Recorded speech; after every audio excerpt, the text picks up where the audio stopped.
Welcome so much. I'm so glad to be here. I've been so excited for this moment. I've been praying for you all, praying for the message, praying for just how we can equip each other to better kind of get prepared for this thing that we're all kind of dealing with, this dissolving and trying to restore ministry. We've all kind of seen it. We've all experienced it.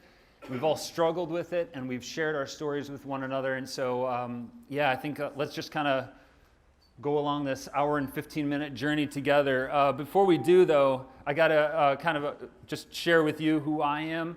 My name is Andy Stumpf. I'm the director of high school ministry at Christ Lutheran Church in Lincoln, Nebraska. And that's not even the top 500 places that I ever thought that I would ever say that I live, nor would I ever say that I am so glad. I love Lincoln, Nebraska, and I'm like, if I went back in time and I was standing there as an 8-year-old looking up at you and just, no, don't say that. Don't say you love Lincoln, Nebraska. Because I lived in Chicago and we'd drive to Denver all the time. And for us, Lincoln, Nebraska was the halfway point. So we'd be like, yeah, we're in Lincoln, Nebraska. Keep going. Because we never wanted to stop. Because as far as we were concerned, there was nothing in Lincoln, Nebraska. And then when we got there, my wife and I got there 2 years ago with our 2-year-old and our 6-year-old. We just loved it. We fell in love with the church. We fell in love with the Big Ten town and the Big Ten, or the big town with a small town feel but big town amenities. It's just great. We just love it and are incredibly blessed. And it's been great. So we're rebuilding or restoring a dissolving ministry. And so before we start talking about that, I've got to give the old asterisk disclaimer. And of course, we could talk about silver bullets and stuff like that. And I'm not going to give you a toolbox and you're going to be able to take this back to your place and open it up and go, all right, let's get to work and let's unpack this and put it all. We've all been there. We've all tried to do that. And we know it's just, it's kind of Satan's playground, making us feel that we can just do it and not really have the specific points that are necessary for success. So that's just a little disclaimer, but I think it'll be pretty cool. This is another distinction that I want to make is methods and principles. We're going to be talking a lot about methods, and we're going to be talking a lot about principles. And so some of these are methods, and some of them are principles. And so just to kind of clarify that, I want to share one of my absolute favorite quotes, which is methods are many, principles are few. Methods always change, principles never do. You could put seldom do, but it sounds better with never do. So we could talk about the principles. We could talk about the principles being the gospel message, God's grace, love, mercy, forgiveness, all that. That is a principle. That's not going to change from any of our congregations. It's one of the things I love about the LCMS, is that if I know that I go to each one of your congregations, I'm going to hear the same message that when I come back home to my own. And that's an incredibly just calming and reassuring thing that God's word is a principle. But now the method of the container, the package, on how we're going to deliver that, that's the method. So what could work at your congregation isn't going to work at mine, and what works at mine might not work over there. And that's going to be the same like geographical. I don't know if any of you have ever experienced moving from one congregation to another. And again, we talk about that toolbox, and you might walk from your one congregation, you go into your new one, and you're like, oh my gosh, I got all the curriculum all set up. I know exactly how to do this. I know how to do that. And you try and unpack it, and it doesn't work. And because there's geographical things. Like when I think back growing up in Chicago, Sunday night, high school, 7 o'clock to 9:30, that was a principle. You better have something for high schoolers on Sunday night. It's not the case in Lincoln, Nebraska. It's Wednesday night. If I try and do something for Sunday night in Lincoln, Nebraska, it's crickets. Literally, crickets would be the only thing that would show up for that because there's nothing. Or if I tried to plan a high school event on Saturday in the fall when the Huskers are playing, everybody would probably, I'd get letters from parents. So that's really important to differentiate between methods and principles. So for some of these things, you might look at it and go, that's never going to work in my town. And that could be true, but some of them and this is going to be one of the points, and I'm not going to spoil it, but try some of these things. Just try it. All right. And it's all about balancing balancing the methods and the principles and balancing the contents and the packaging. So we're going to talk about the contents of this package. This is youth ministry. All right? This is, for at least you'll leave here with a decent illustration for some other, children's Bible study or something like that. But this is our ministries. This is absolutely our ministries. This contents, and I really feel bad. She really gave me a big, I'll use all this Kleenex, I promise. I'm not a wasting person. This contents, this is Kleenex, right? And it's funny because we call it Kleenex. Whether it is Kleenex, the brand, or whether it isn't, you still say, pass me a Kleenex, but you don't say registered trademark of Kleenex. So you say, can you pass me a Kleenex? And that's the contents of it. But the packaging on what our youth ministry look like is going to constantly change. My wife would kill me if she knew that I was going to tell you this, but she has this one Kleenex box in our living room that she loves, and it is a disposable one, but it matches the decor of that, and it has the gray, and it has the green, and it has this, I'm going to say lavender, but men, I'm just saying like blue or green. So she loves it, and so she'll take the Kleenex and jam it back in, and I love it. So that's, I got off the point, just to tell a ridiculous story. But this is the packaging, and so some of the stuff about how ministries are dissolving, it may be about it's going to be about the packaging. It's rarely in the Lutheran Church is it about the principle, the contents. Your kids aren't leaving because they're like, you are theologically incorrect. How could you be? You sound like a pre-dispensationalist. They're not going to say that. They're going to say, where's the Dorito? Where's the dodgeball? Where's the girls? Where's the guys? Where's the games? Where's the... that's really what it is. But it is also about the relationships, the developing, the letting them know they are accepted for Christ, to Christ no matter what they've done. And so that is all there. But let's just talk about this packaging. All right, so if we take this thing apart, every package has this, all right? Every package has this. It's the color palette, the color swatch on the inside. Each one of these colors represent the colors that are represented inside this packaging. If you see this little red, you're like, no way, Andy, this is blue. Well, look. Oh, where's the red? Uh-oh. Oh, no. Metaphor gone wrong. It's somewhere. Maybe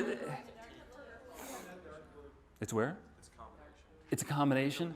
It's blending. All right. I think you're right, but most of the time, oh no, it's the kitten's ear. Oh! And that's why I was not going to let that go, because it's never a blending. It's a CYMK printer, and it doesn't blend as it goes onto the paper. That is the exact shade and color of what is actually on this paper. So consider this as like the mission and the values of your ministry, your particular ministry. This is what you want this container to look like. You're like, all right, I want to play dodgeball, I want to do all that. Yeah, but what's the end result? What's your 1, 3, 5, 10-year goals? That's right here. Now your orientation, there's always on every single packaging, I knew you guys are going to go back and find a package and open it up and see if I'm right about this, and I promise you it's true, that there's always a little crosshairs. There's always a little crosshairs, and there's always this swatch. The crosshairs on this thing is for when it's going through the printer, a little digital thing makes sure that it's all aligned and the kitten's ear isn't little off, and it looks like a unicorn or something, and everybody's like, oh, unicorn Kleenex. But this thing, so it would correct it as it's going through the printer. This is your vision. So you have your mission and your values, and you have your vision right there. This is where you are headed right there. This is where you're heading. This is how you're going to do it, and ultimately, it is going to look like that, stuffed with the love and the snot-carrying love of Jesus. Okay, so this is youth ministry, kind of in a little bundle. So we need to balance that, because at the same time, you can't go, this is high school ministry, this is youth ministry, this is children's ministry, but we're just going to play dodgeball, we're just going to go bowling, we're just going to eat Doritos. You can't do that. And at the same time, even Jesus did awesome, fun, ridiculous, amazing things, that it wasn't just about content, it was also about the presentation on how it looked. So, all right, we're going to go through these. I started with a top 10, and then all of a sudden I got into a 12, and then it just got crazy. So this is not in any particular order, and you'll notice that, but we're just going to kind of go through these. Don't be too gimmicky. And when I say don't be too gimmicky, the two is stressed right there. You don't want to be too gimmicky, but at the same time, don't underestimate the power of a gimmick. And I had to add that 0.5, because as I was going through this, I was like, I'm not renumbering all these things, so I'm just going to add a 0.5. But I also was like, yeah, but you need to have that gimmick. You need, like what happens when you leave the dentist's office for my son. When he walks out of the dentist's office, there's a little pedestal with a bowl with some suckers, and he gets to have it, and it's sort of this reward, and it's a gimmick, but at the same time, it does need to happen. There needs to be some sort of hook.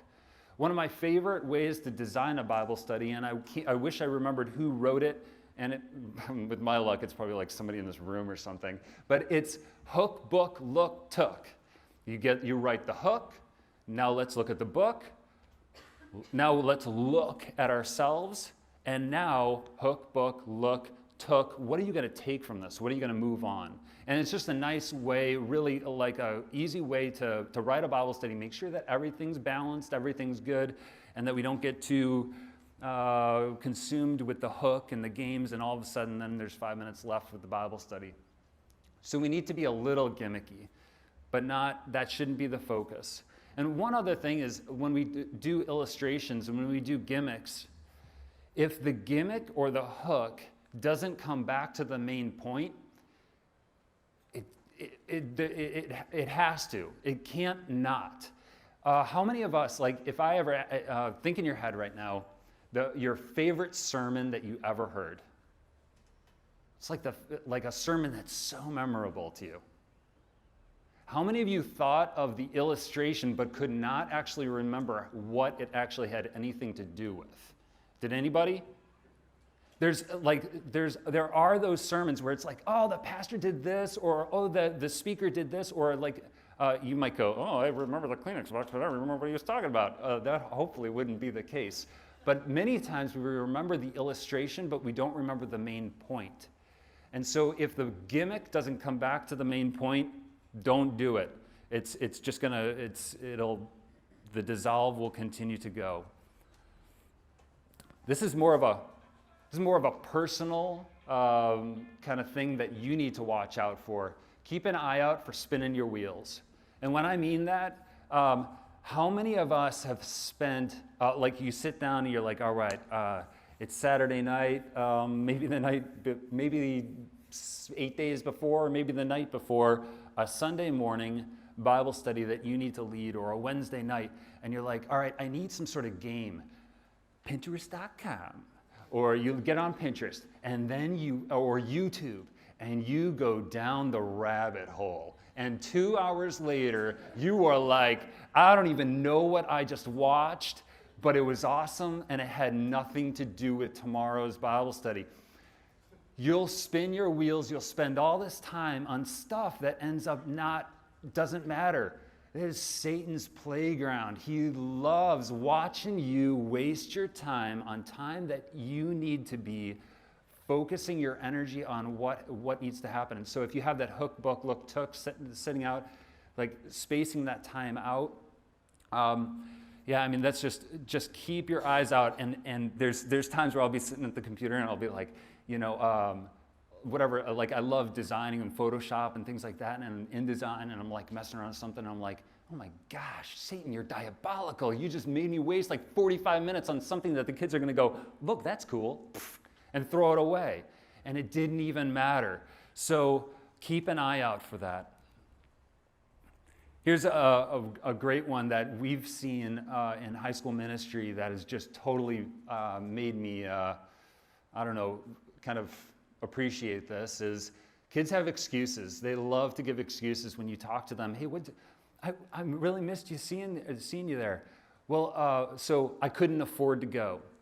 That is like a knife when it goes into me. Like, when we go to a district gathering or when we go to like Worlds of Fun or like some kind of event, why didn't you go? It was yesterday. Well, I didn't have enough money. That is not an excuse I ever want to hear. If you ever have that excuse, somebody will pay. We have scholarship fun money. We pay with Monopoly money in Nebraska.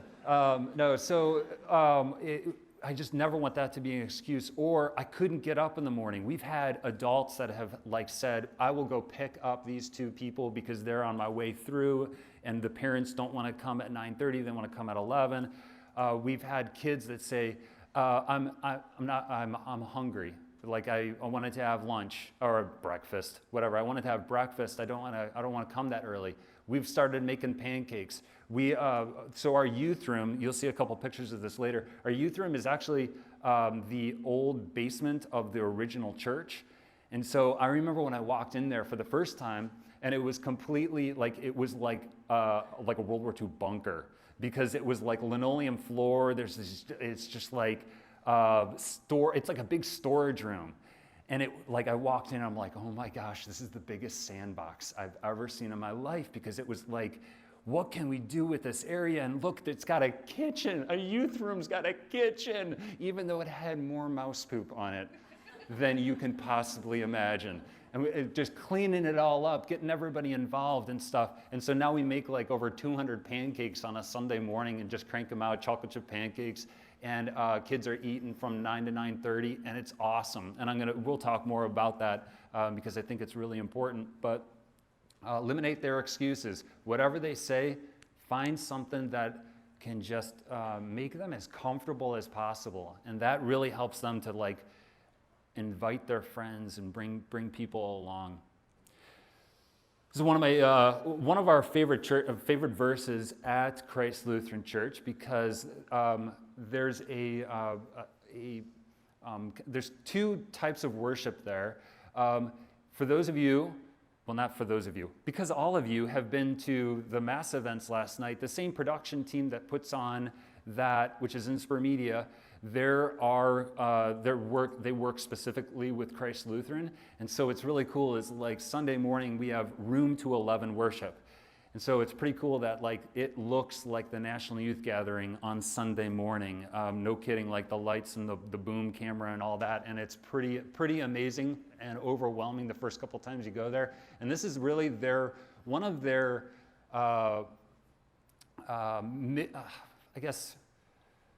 mission statement verses, something they've really clinged on to. And this is something that when I remember having my discussion with the church, I was like, this is just overwhelming. And we went into looking at how it would be applied to youth ministry. But both Jews and converts to Judaism, Cretans and Arabs, we hear them declaring the wonders of God in their own tongues. And that, I want to highlight the in their own tongues.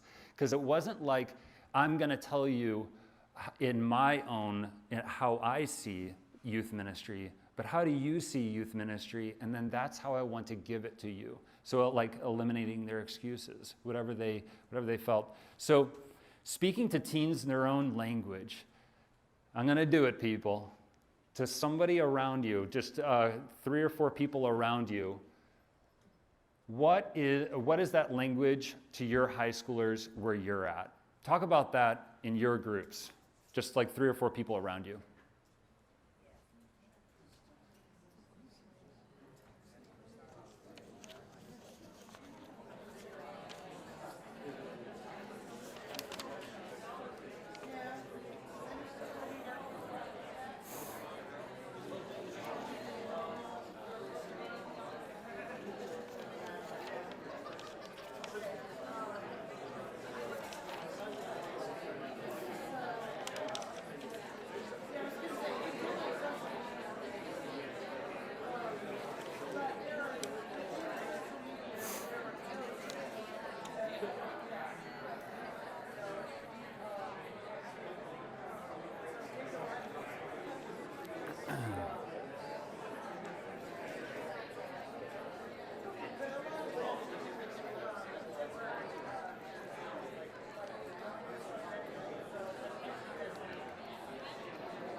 Give you like 15 more seconds to just wrap up the conversation.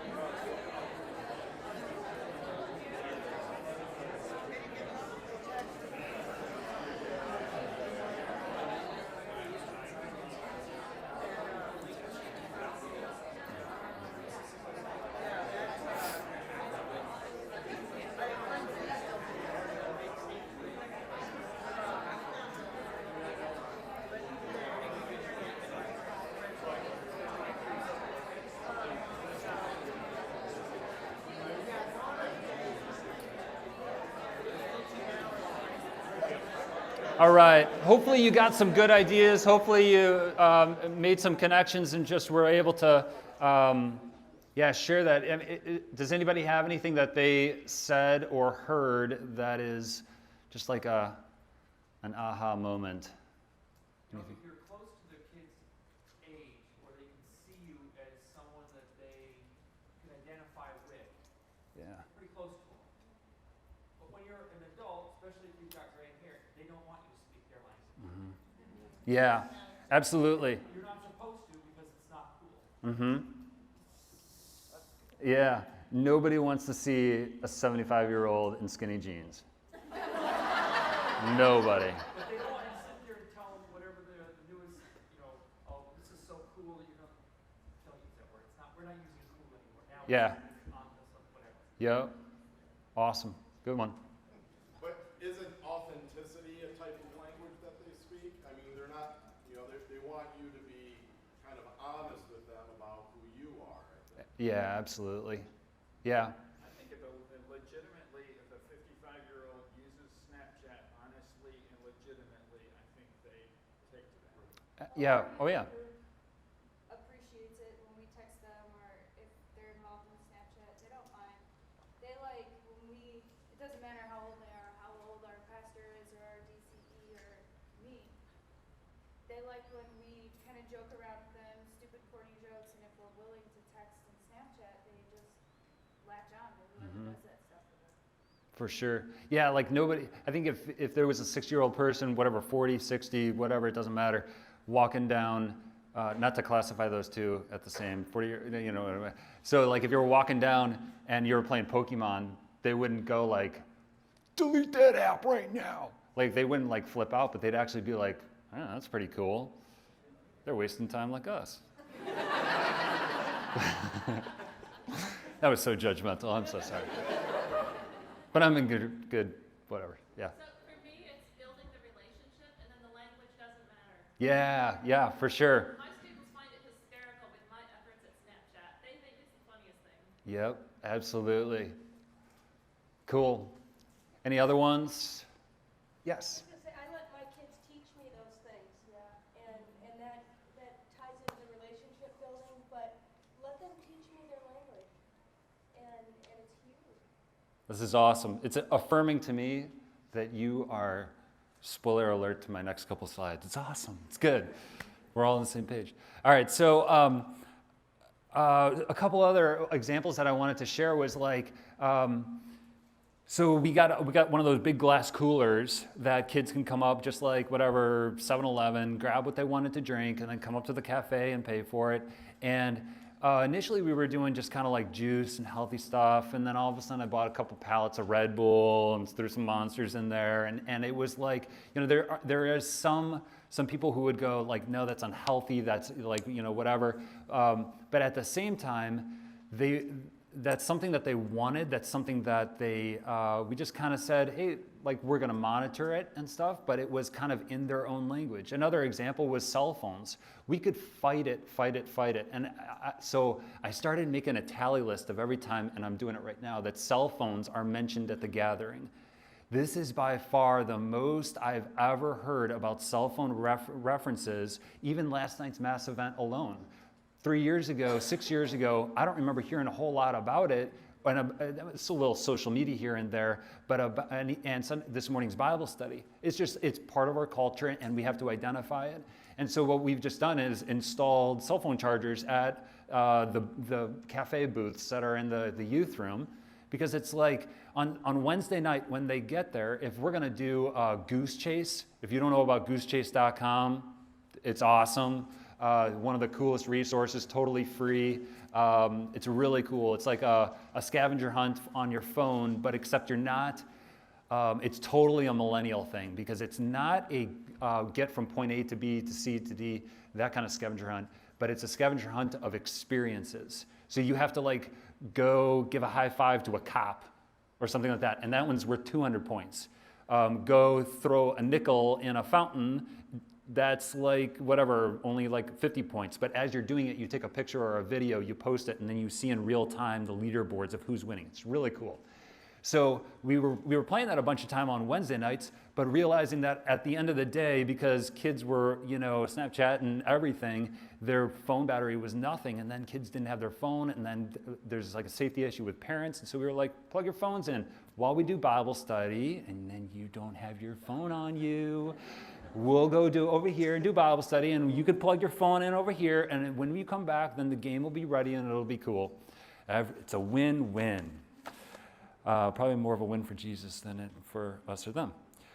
All right, number 4, give them jobs. And what that job might be is the method. You pick it, you do whatever you want, but give them jobs. When exactly like there was just a point that's, what did you say?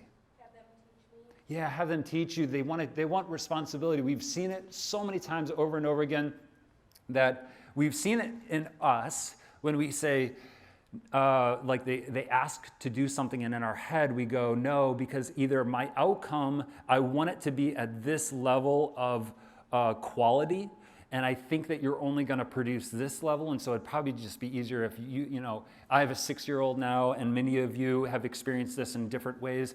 There's something breaks under the sink, and I love getting out the tools, and my son will come up and go, Dad, can I help? And in my head, I'm going, okay, 20 minutes or 3 hours? Which one should I do? Which one's going to be better for him? Which one's going to be better for me? And ultimately, 3 hours always is a win-win.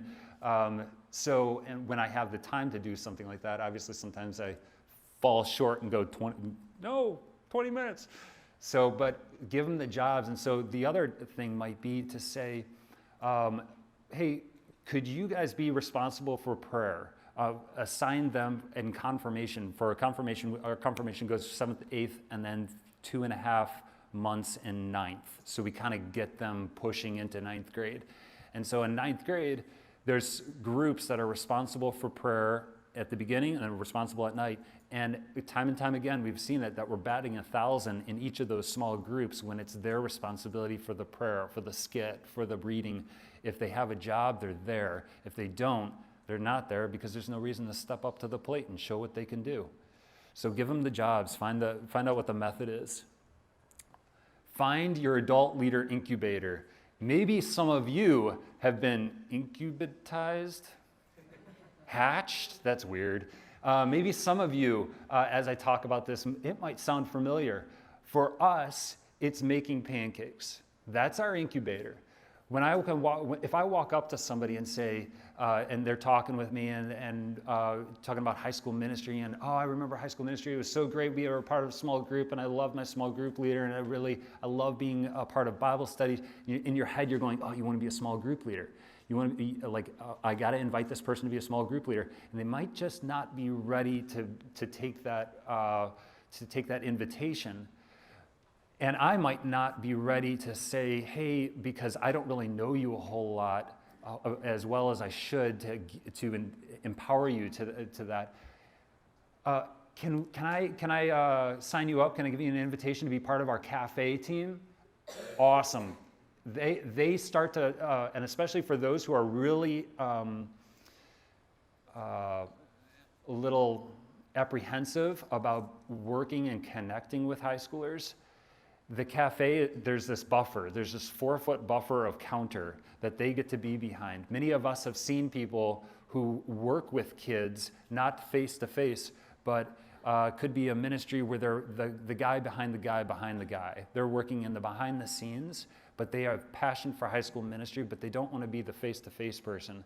But then years down the road, you start to see, and they become your all-star. Next thing you know, they're out there, they're greeting kids, they know them all by names because they've been given the time to be able to connect with them at their pace. So find your adult leader incubator. It's going to be something, it's something in your room. It's it could be leading games. It could be leading Bible studies. It could be just leading prayer. It could be praying for them, not even ever meeting them, just sending them your prayer requests for the kids in an anonymous way. And as they pray for these kids in an anonymous way, they start to create this connection. All right, number 6. Relationships matter, and if you don't believe me, let's meet over coffee and talk about it. You're exactly right. That point about relationships is just so critical. Connecting with them. I was extremely humbled my first year at Christ Lutheran because the pastor there, Jeff Scheich, he's awesome. He's like, I'd call him my mentor. He was encouraging me to do home visits. And I was like, home visits, they're archaic.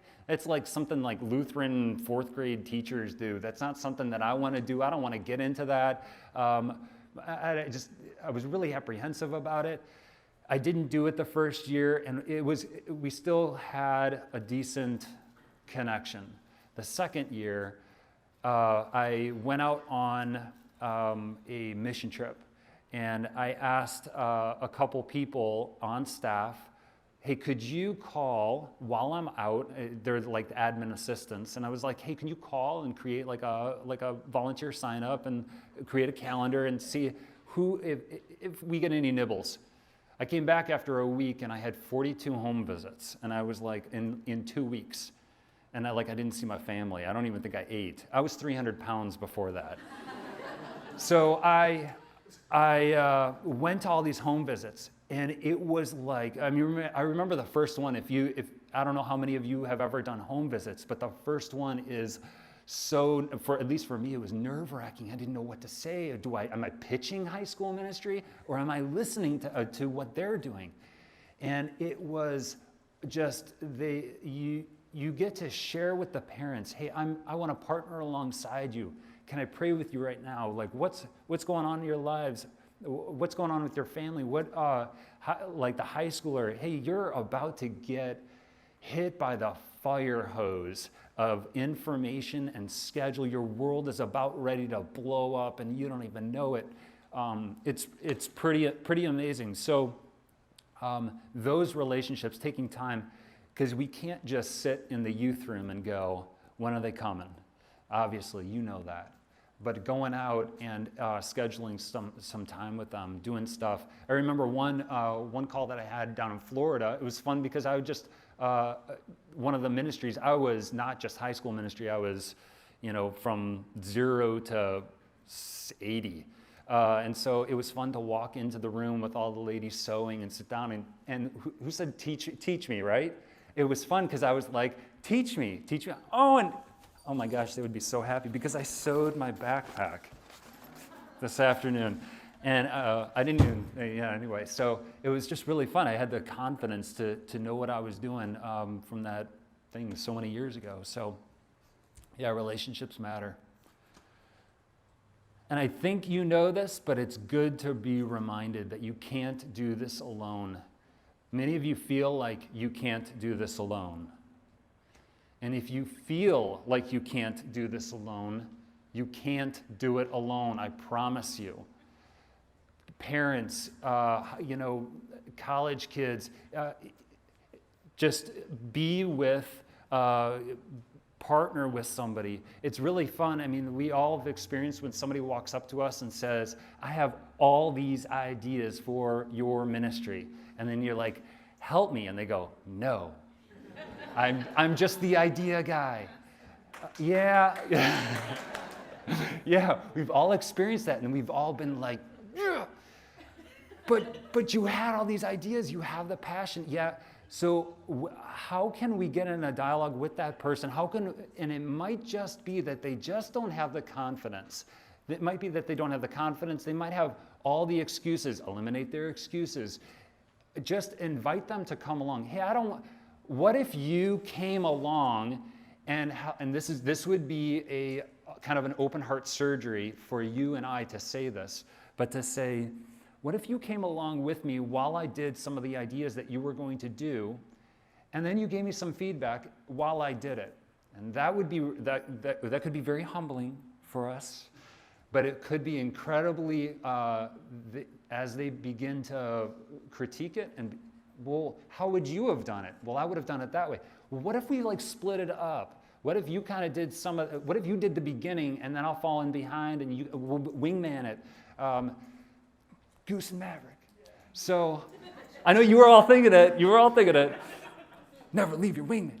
So yeah, you've all felt it. You've all felt alone, but just you can't do it alone. All right. This is one of my favorite sayings. If you're not failing, you're not trying. I love it. So if you're in this where it's just this schedule and you're just going along, try something new. Try something new. God's going to surprise you. God's going to do amazing things through it, whether it is through a learning experience for you, for anybody. God's going to work through it, and it'll be awesome. So if you're not failing, you're not trying. And that's one of the things when every 6 months when Jeff and I sit down, Jeff's like, so what have you done that's failed?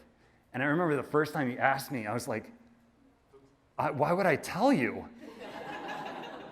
But then I was like, and I said, nothing. And he was like, well, that doesn't sound good.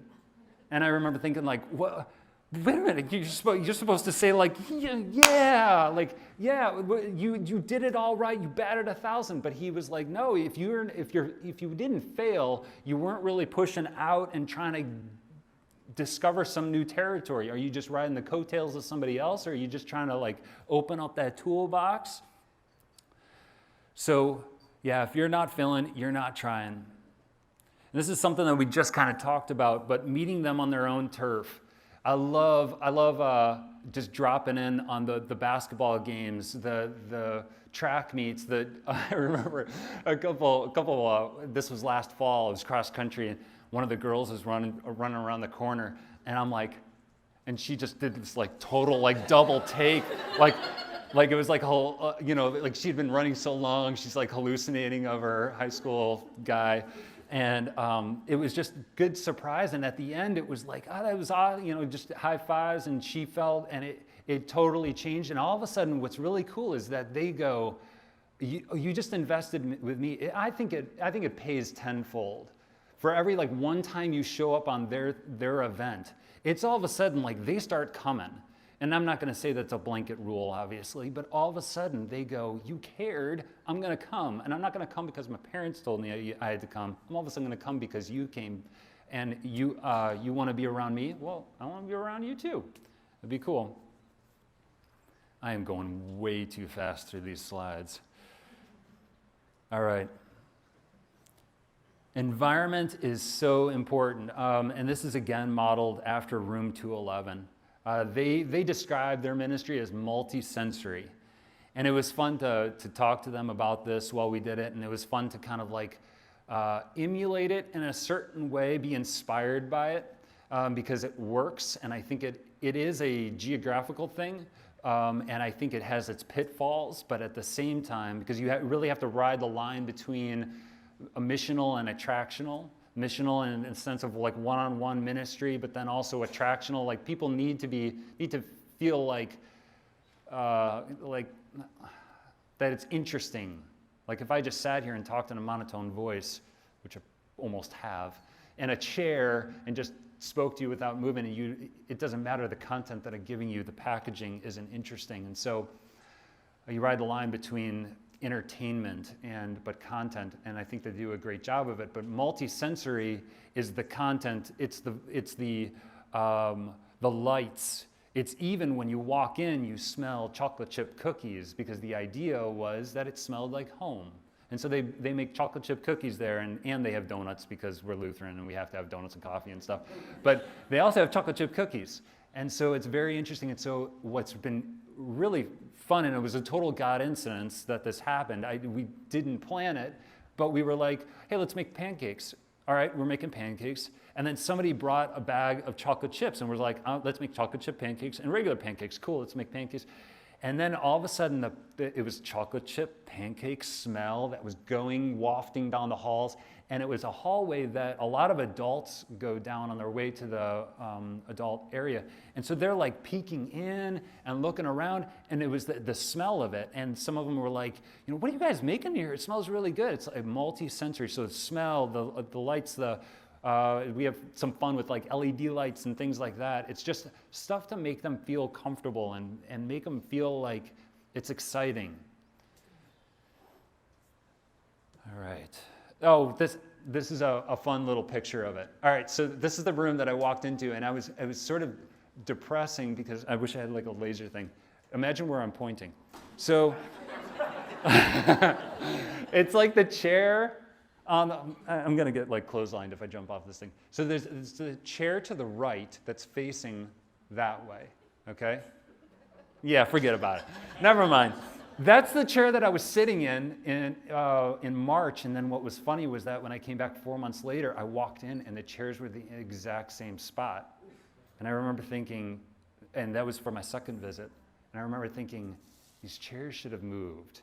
These tables should have been moved by games and by fun and Bible studies and parents and swept under and cleaned up with mouse stuff. And so it was like, what's not happening? And so then, and we sat there with a Bible study. The first Bible study we had 6, and which was awesome. It was good. It was fun. And then it was fun to watch it crescendo. And we designed this obscene 60-person 3D movie theater that's movable, and it moves into all the areas. And it's just a ridiculous fun. They don't look like they're having a whole lot of fun. But I said, hey, can I take a picture? And they all went like that. And then I took the picture and they were like, ah. No, I'm kidding. So, yeah, so it's just been a really fun, there's a couple other like fun little design things that we did with it. And then here's a small group Bible study that's happening in a fun little area. And then I think this is breakfast. No, there's pizza there. Well, it very well could still be breakfast.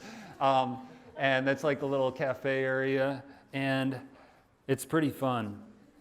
When I was like 7 years old, my mom took me to a thrift store. And I remember walking into the thrift store, and the thrift store was specifically for electronics. And if you have one of those by your house, those to me are like, that's my playground. I love electronic stuff. I love finding old Nintendo Game Boys for $1.99 and cleaning them up and like fixing them and resoldering capacitors on it and stuff like that. I love doing that stuff. So, and that all started because my mom took me to this thrift store, and I walked in and I saw this alarm clock. Do you remember the old alarm clocks that like flipped up? Or actually they flipped down. Like Groundhog Day. Put your little hand behind. Yeah. So we got one of those, and I remember my mom, she gave it to me. She cut the cord, which was very important, mostly because of something else that happened before, because I plugged in, it doesn't matter.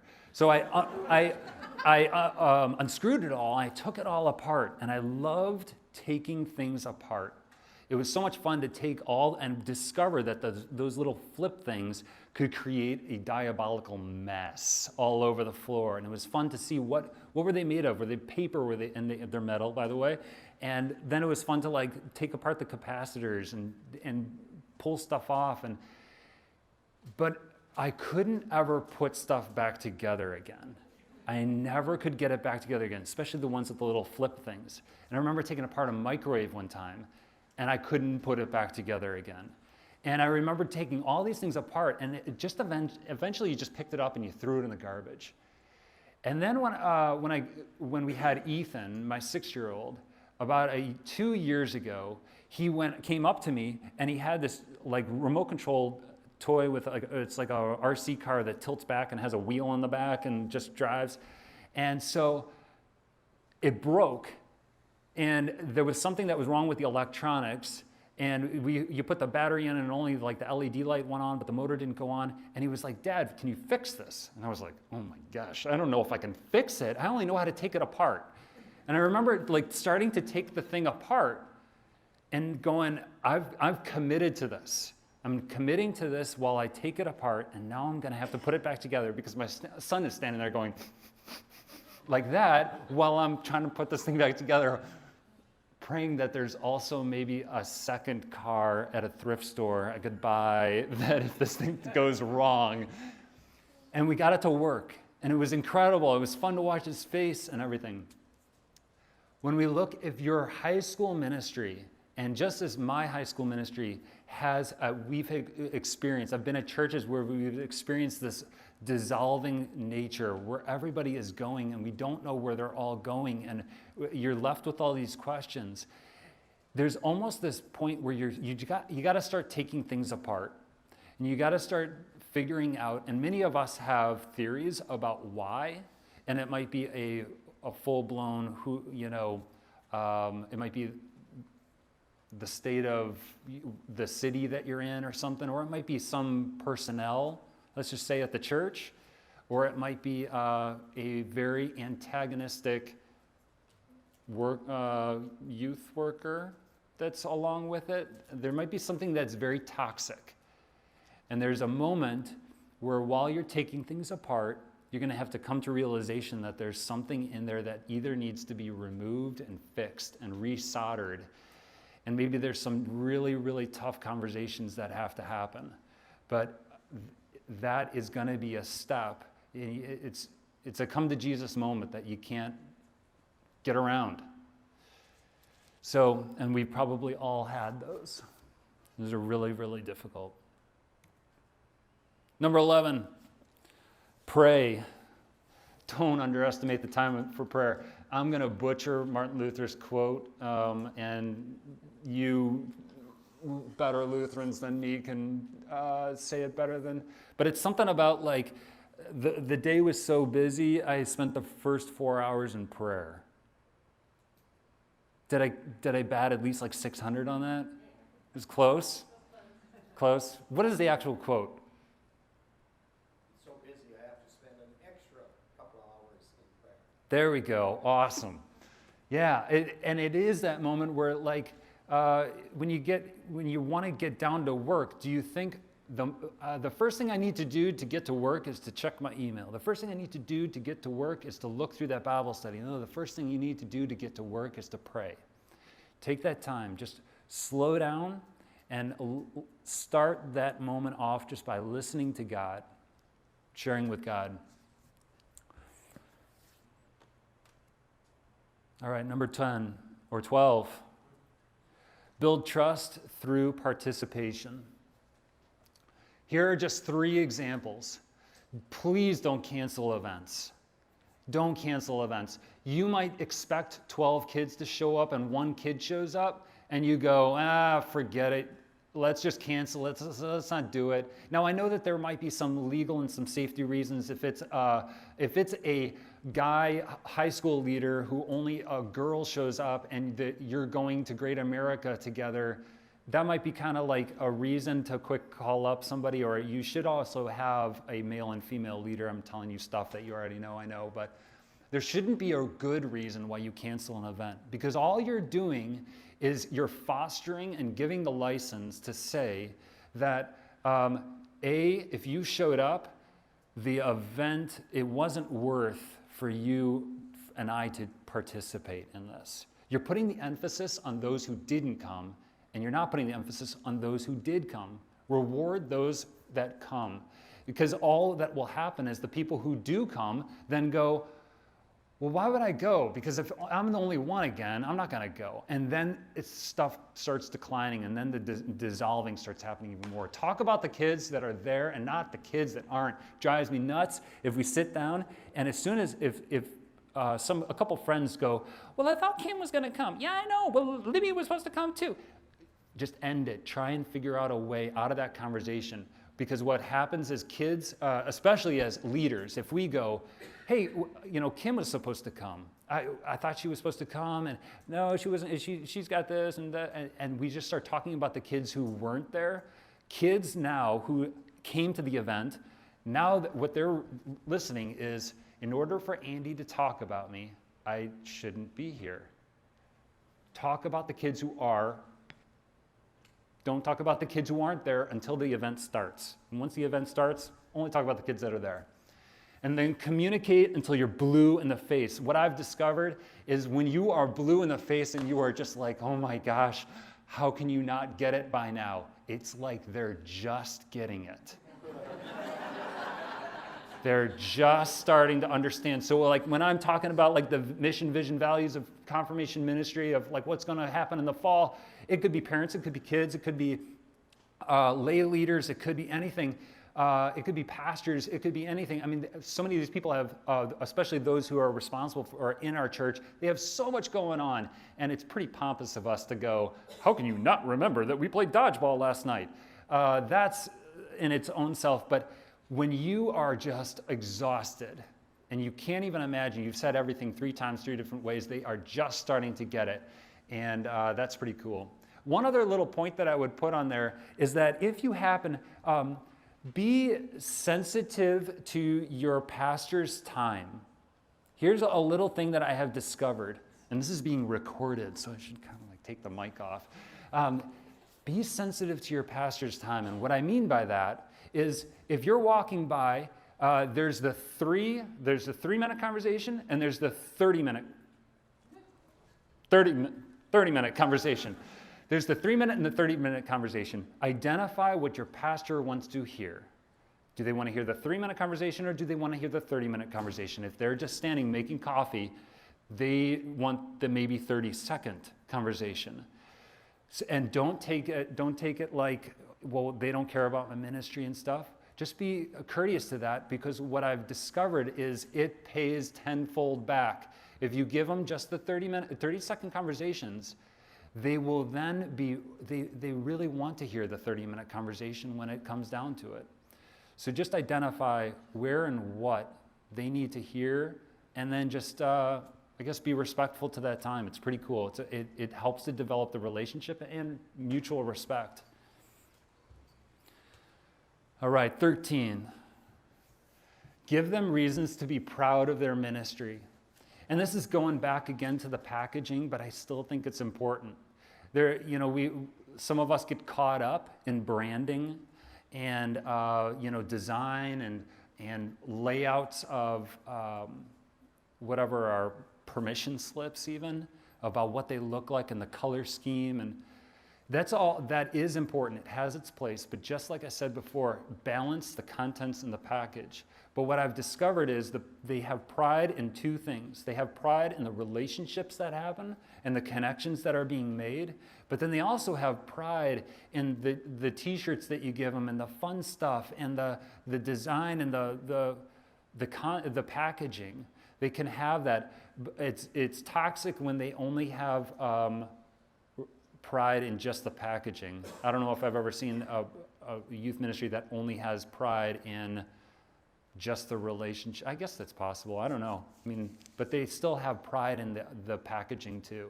So, but give them reasons to be proud of it. You almost got to have this kind of like rah-rah when something amazing happens. When kids are coming, it is like, express how awesome this is. This is a milestone, guys.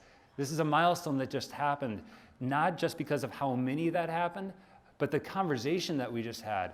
I love when I stole this from Laura's DCE, who is just an epic woman. It was pretty cool. Laura and her lived in Norman, Oklahoma, and then Laura went all over the place. And then she moved down to Florida, and then 15, 18 years later, we ended up moving down to Florida and lived 2 blocks from her. And so we got to play tennis with her every Friday, and you could just see the mentorship between them two. But when they would be on work camp or like a mission trip and they'd be scraping paint, one of the things that she said that totally impacted Laura was she'd just all of a sudden look up and go, we're making memories. And it totally sounds corny, but it is like a brand. You've identified what's happening. You're not just like chit-chatting and stuff like that, but you're telling them this is what has actually happened. And I don't think it's because Laura is sentimental or anything like that, but she can tell you all the times that she said that to her, which wasn't, it was like 4 or 5 times, but she knows all those times. She's identified those. Pretty cool. There was something else I was going to say about the packaging or the pride thing. I don't know. It'll come to me. But anyway. So just thoughts, questions, comments, experiences, anything that you have to share. And if you ask a question, it's not like I'm the resident expert on it. I'd love to also, if other people have suggestions. Yeah, Beck. One thing that I'm feeling that my youth really need is the ability to have ownership in what we're doing in youth group. But I struggle, 1, with control issues, and 2, with figuring out what those things can be. Do you have any other suggestions that you could list? There was one that I actually wrote it. It was the TJ example. TJ was a girl, or is a girl. She's still a girl.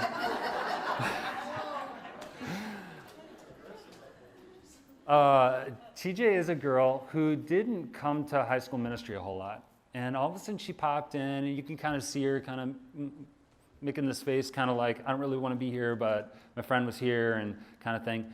And it was move-up day. And so move-up day is when 8th graders walk down into the high school room, and we all like applaud and we go crazy and just like and welcome them all in, and because it can be a very threatening time for the 8th graders. And so they walked in, and TJ was like, I think it would be really cool if he dressed up.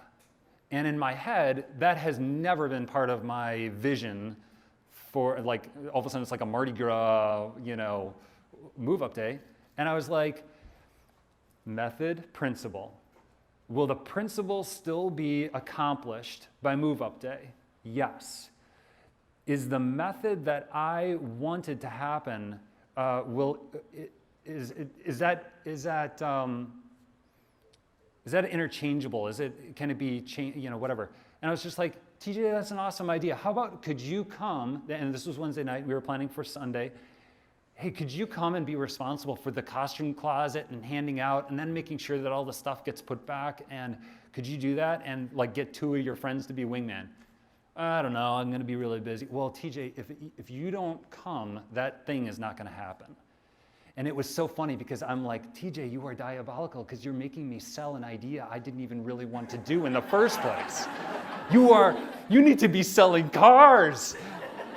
So, she came, she crushed it, and it was amazing. It was a really cool time. But I, like you, will be at the secret meeting down the hall for control freaks. I totally struggle with that. And our group shirt,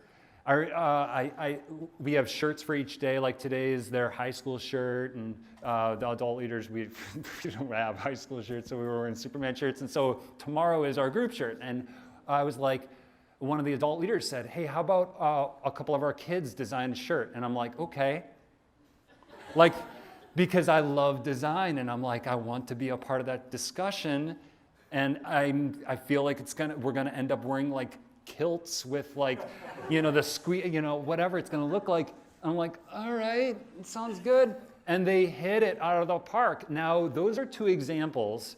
And we can always think of 2 examples for the other side, which is a total train wreck. But again, going back to the methods and principle, what's more important? That they get the ownership and it's a total train wreck.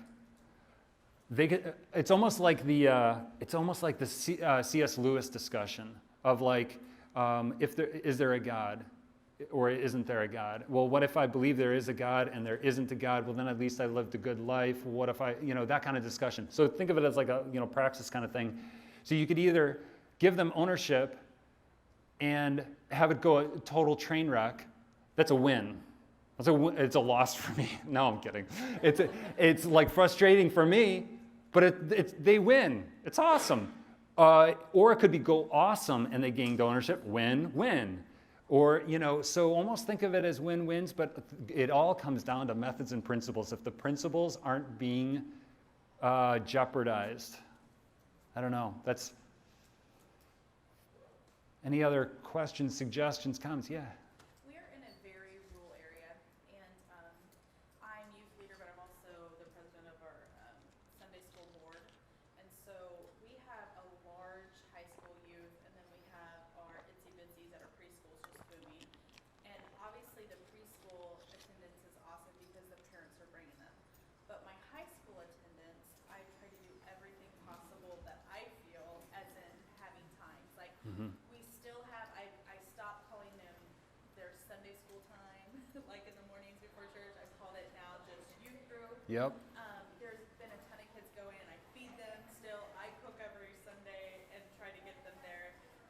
And then I said, you know what, they're not coming because they have so many sports on Sundays now.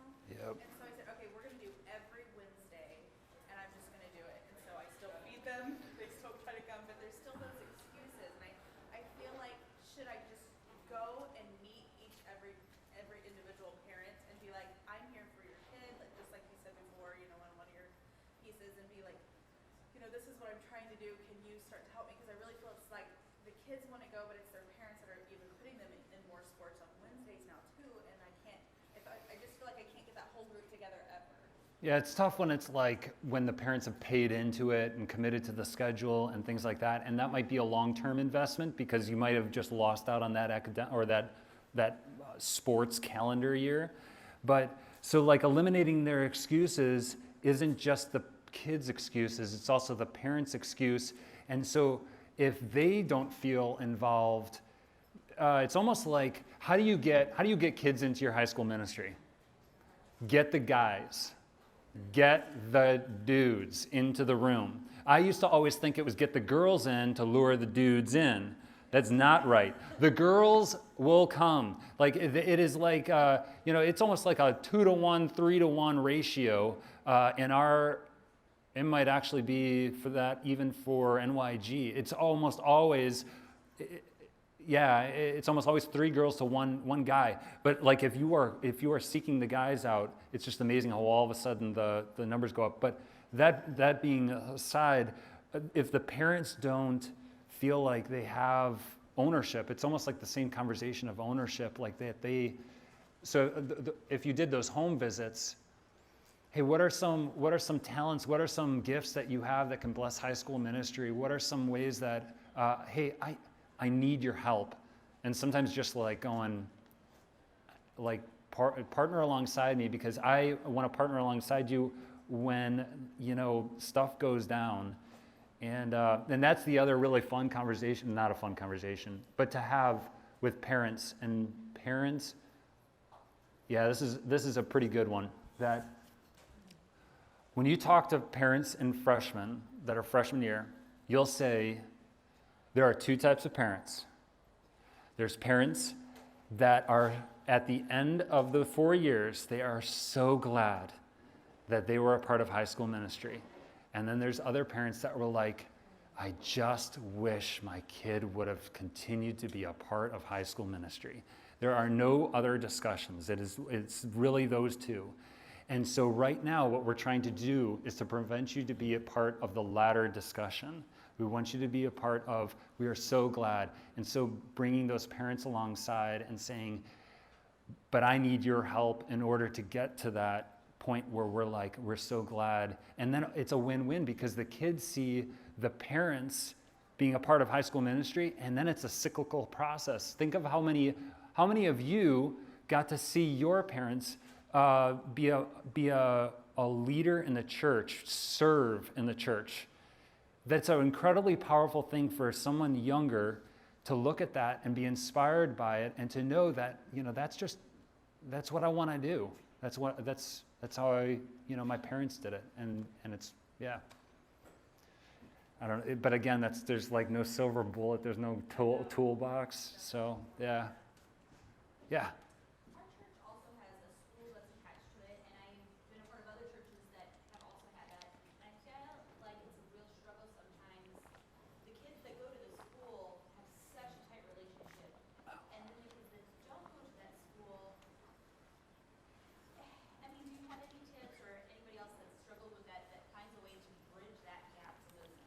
Oh man, I didn't experience that until coming to Christ. That we're in a unique. It's called an association school. There's 6 schools that are K through 6 that all feed in, or sorry, K through 5 that all feed into this one school that is 6 through 12. And it's an awesome, big, huge school, really awesome. But and it's a Lutheran school, and so when that Lutheran school, that is a group within a group, and they want to stick together, and that's man, that I know exactly what you're talking about. If somebody else wants, has some suggestions about it, I feel like there's a give and take to it.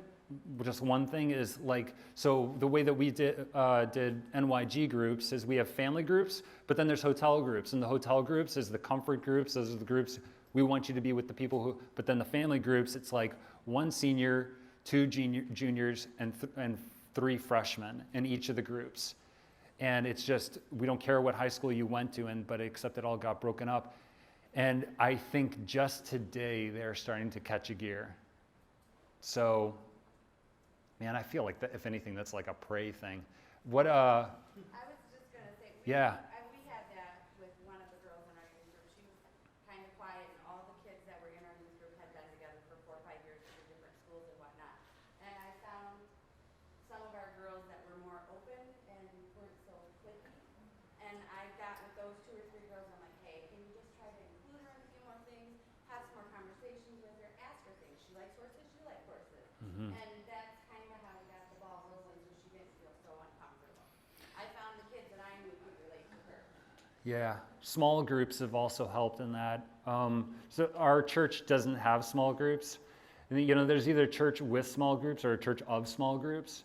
And our church is a group with small groups, so it's sort of like a, steak and potatoes with the little side dash small groups. And it's been kind of an uphill battle to have, for the previous conversation that we just had, it's been an uphill battle to have small groups because there's no adult small groups, or very few. And so the parents say, I see no value in it. I don't really want my kid to be a part of it, or you don't have to go, small groups, So,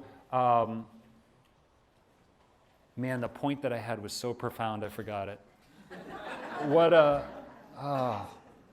This blew my own mind. What was the point that she had before? What did you? Yes, there it is. For small groups, so it's been like, hey, you're going to be with your Lincoln Lutheran group, but then we're also going to throw some public school kids in there. And, it's just, confirmation has helped with that, but yeah, I mean, that's an uphill battle. Well, we're just trying to transition out of, in the past, our school kids have done confirmation in school. Yeah. Which separates it even more. So we've been trying to transition that into getting them into evening with the public school kids, and I think that's starting to help. Cool.